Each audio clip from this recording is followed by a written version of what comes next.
точно, значи 10 години и 2 месеца има кога се случи земјотресот во Скопје. Јас не бев тој ден во Скопје, значи ден пред да се случи земјотресот, се сеќавам мојот татко Исак ме однесе на стара железничка станица да одам на гости кај тетка ми Кимета во Печ.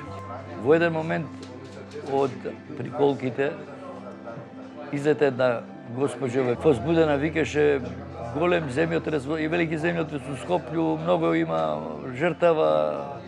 Ја не бев свесен што жената збори. Полека сватив дека нешто лошо се случило, пошто го скомна Скопје, пуштија радио и на радио веќе одеа вестите кои кажуваа дека има многу жртви. Така да возбуден од сето тоа, во солзи, целиот не ја знаев состојбата на нашата куќа, моите родители и брат ми во неа. Додека стапиме контакт со нив, може да земите тоа беше мора за мене. Ме тешеа другарите, одма дојдоа од градот, бидејќи бев единствен скопјанец. Во него Црвениот крст дојдоа со огромна помош, страшно тешко доживување, не можев да одам за Скопје. Не ја знаев состојбата на моите родители, но негдека пред вечер стапивме контакт со нив, беа добри. Нашата куќа нешто имаше мали оштетувања во вид на еден зид кој паднал, но тоа беа старите куќи. Лоцирана куќата кај денешна Кјуби Македонија. Ми кажа дека другар ми од клупа од прво оделение Леонид, кој живееше во куќата која се сруши, која беше залепена со кино, култура, падната во која он погинал. Тоа беше нешто невидено кога почнав да ги гледам првите снимки на телевизија, што се случило со мојот град. Светот појде на помош на Скопје, градејќи го. Некој од градбите кои го означуваа градот беа во лоша состојба, така да во тоа време куќите кои требаше се рушат беа со црвена трака офарбани на местото кај што требаше да бидат офарбани, другите беа со зелена, значи поправки, некои така и така натака, или некои што не треба да се пипнат во добра состојба. Градот полека го доби својот лик. За жал, не е ова моја Скопје која јас го сакам. Скопјето старо, пред земјотресот, и ова денеска ништо не е останато. Сем Ристичева палата и другите згради кои беа од времето на Тито направени, цела Македонија, се картонски гипс и така натака, тоа не ми се допаѓа, тоа не е моја Скопје. Да не се случи уште еднаш. Бидејќи ова е трусно подоште, Скопје лежи на вода. Го доживеав земјотресот. Колку години имавте? Па негде 7 или 8 години. Бевме сите исплашени, живеевме во автокоманда, во ниските згради. Имавме гости од Бугарија дојдени тука и кога почна да тресе, ние еден позади друг се држевме така како струја да не дрма. И наеднаш братучетка ми извика: "Леле, мајчице, трепери земјата под краката." Во целата таа, како да кажам, неснаоѓање, да излезе што побрзо надвор, почнавме да се смееме. Така да беше, страшно беше мисля. После тоа бевме надвор, се спиеше надвор летото. Така. Па не целе одевме, нели, после тоа по Бугарија или Србија или не знам каде. Ужасно беше. Кој беше трети, четврти ден, не знам, татко ме зема за рака, вика ќе одиме до Камениот мост, дојдовме тука, што да кажам, срушено, уште прашина се креваше нагоре. Да, го пометите градот со урнатини, како изгледаше? Сурнатини, точно сурнатини. Беа само овие кулите покрај Вардар стоја, ова другото беше све во урнатини, што до пола паднато, што косо паднато. Вашето семејство живи здрави сите, тоа не? Живи здрави, ниски зградите беа, не бевме во овие висококатници, така да немаше некои посебни проблеми кај нас.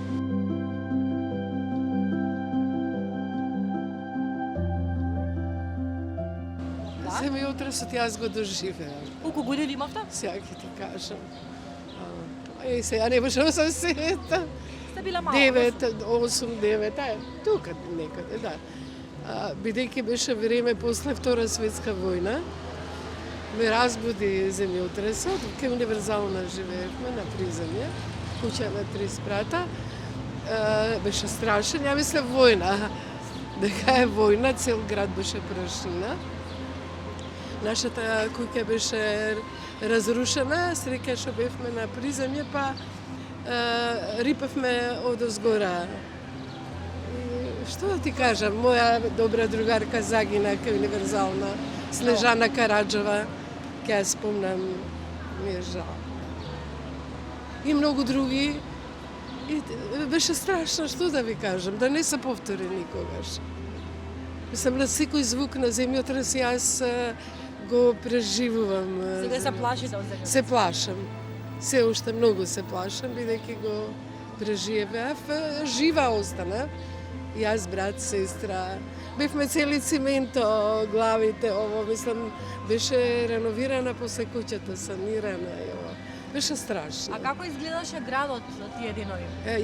Ние неколку дена останавме тука и отидовме за Титово, пошто мајка ми беше тетовчанка, беше учителка таму. И таму ги поминавме цела година додека овде се санираше, али градот се беше кај нас кај Универзална имаше многу разрушени згради. Беше на самата Универзална кај Боеми, Да. нели, уличето, тука беше цела зграда падната. Цела. Не знам дали неколку души преживеа. Јас како љубопитно дете трчав, гледав како излекуваат, како се случува тоа страшно. Да, што да ви кажам друго, да не се повтори никаде.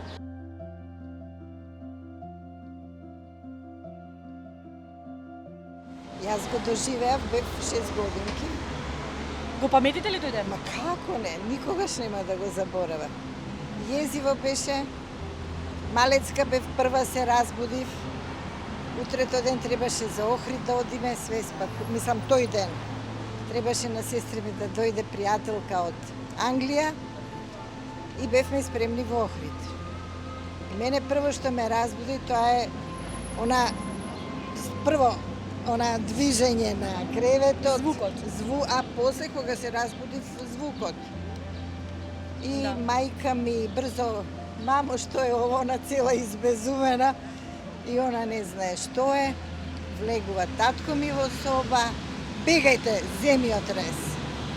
И јас како најмала, сестра ми веќе повозрасна, јас како најмала, што му рече татко ми, бегајте, тој ја отклучил вратата, оти често се случувало во тие мигови, поради нели поместување на ѕидови на едно, да се заклучат вратите и да не може да се излезе.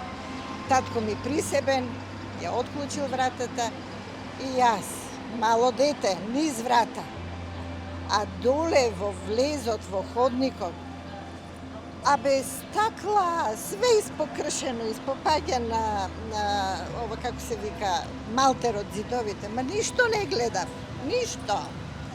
Скокам на стакла.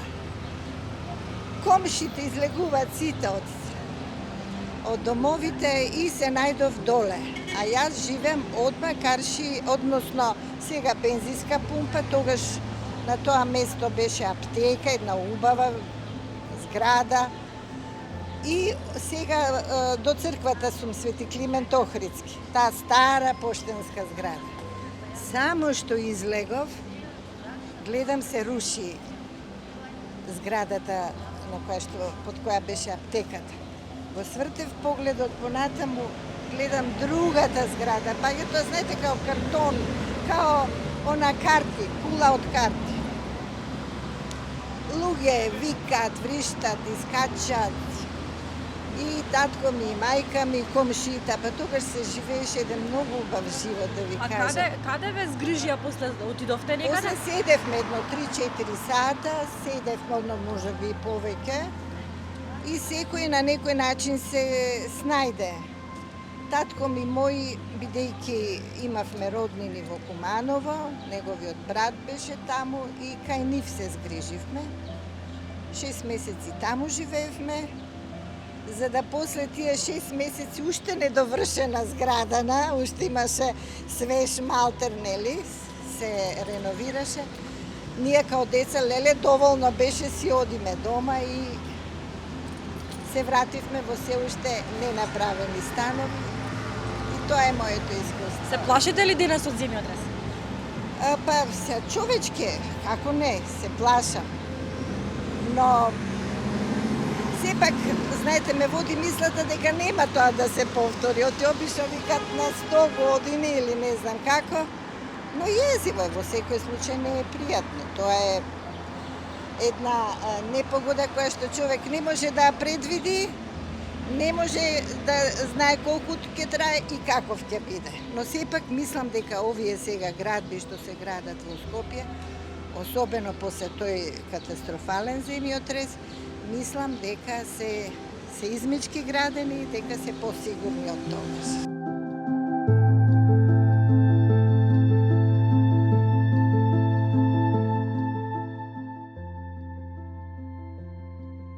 И како дојдов, значи, Петра са бајле, ние седе, јас сам во дневната соба, а мајка ми со моите браќа, два, во спалната. И негде околу 6 саат, ние веќе преснев, значи, поливавме горе потата и доле легнат и седем.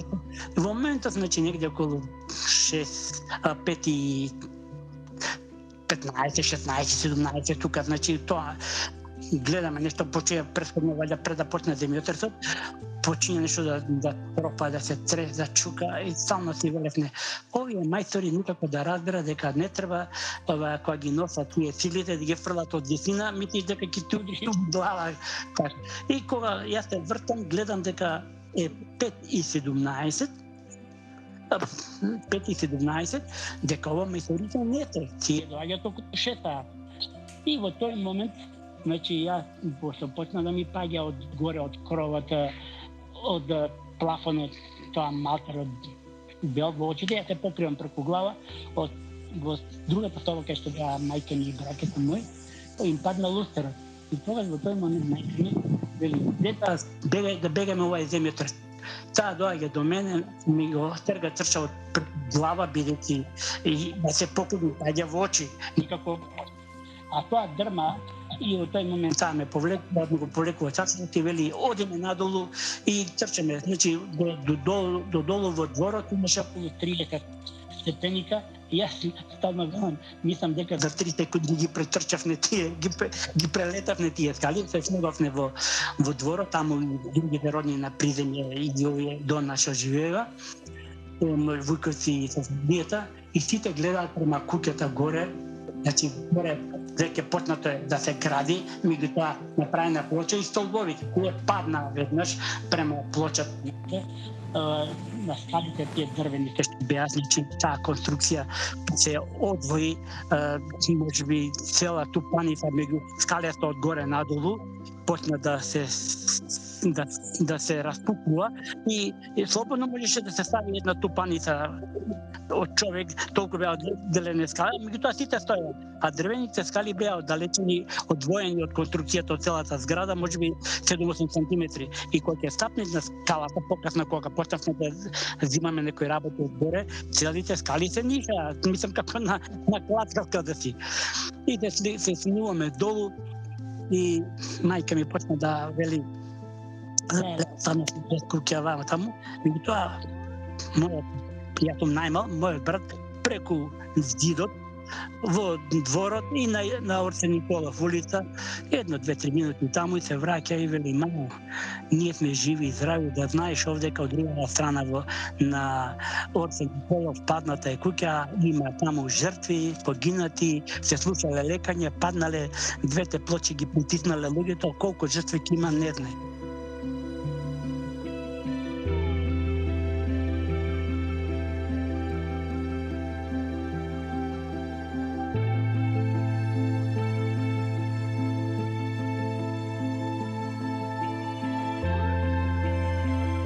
Да не се случи уште еднаш. Да не се повтори никаде.